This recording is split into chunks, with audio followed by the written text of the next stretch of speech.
Hi guys, welcome to my channel. It's Lianshi princess. ముందుగా అందరికీ కార్తీక పౌర్ణమి శుభాకాంక్షలు. మన ఛానల్లో లాంగ్ వీడియో పోస్ట్ చేయడం ఇదే మొదటిసారి. సో రోజులాగానే ఉదయాన్నే లేచి ఇల్లు అంతా క్లీన్ చేసుకున్నాను. గుమ్మానికి అలాగే ఇంటి ముందు ముగ్గు వేసుకున్నాను. మా ఇంట్లో అయ్యప్ప దీక్ష చేస్తున్న స్వామి ఉన్నారు. సో స్వామి కూడా స్నానం చేసి పూజ చేసుకున్నారు. నేను బయట తులసి కోటనైతే రెడీ చేసుకొని పూజ అయితే కంప్లీట్ చేసుకున్నాను. ఈ కార్తీక మాసంలో డైలీ దీపం పెట్టలేని వాళ్ళు ఈ కార్తీక పౌర్ణమి రోజున 365 ఒత్తులు వెలిగిస్తే మనం సంవత్సర కాలంలో చేయలేనటువంటి పూజలను కూడా ఈ ఒక్కరోజు ఆ శివుని ఆలయంలో 365 ఒత్తులు వెలిగిస్తే కోటి జన్మల పుణ్య ఫలిస్తుంది. అలాగే మా స్వామి కూడా పూజ కంప్లీట్ అయ్యాక మాకు దగ్గరలో ఉన్న అయ్యప్ప స్వామి టెంపుల్కి అయితే వచ్చాము. ఈరోజు కార్తీక పౌర్ణమి కాబట్టి ఆలయాన్ని చాలా బాగా అలంకరించారు. గుడిలో ఎటు చూసినా అయ్యప్ప స్వాములతో ఆలయం ఇంకా అందంగా కనిపించింది.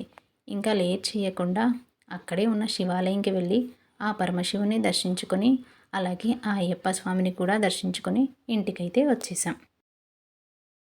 అలాగే సాయంత్రం కూడా శివాలయానికి వెళ్ళి ఆ శివుణ్ణి స్మరిస్తూ 365 ఒత్తులు అయితే వెలిగించుకున్నాను. అలాగే శివ దర్శనం చేసుకొని తులసికోట దగ్గర ఒక దీపం వెలిగించాను. అలాగే నాగమయ్య దగ్గర ఒక దీపం వెలిగించాను. ఆకాశ దీపాన్ని చూసేసి ఇంటికి వచ్చేసామండి. మా స్వామి అయితే పడిపూజ ఉందని పడిపూజకైతే వెళ్ళారు. పడిపూజ మాత్రం బాగా జరిగిందండి. స్వాములు డ్యాన్స్ వేస్తున్న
పడిపూజ కంప్లీట్ అయ్యాక సర్ది చేసి తిరిగి ఇంటికి వచ్చేశారు.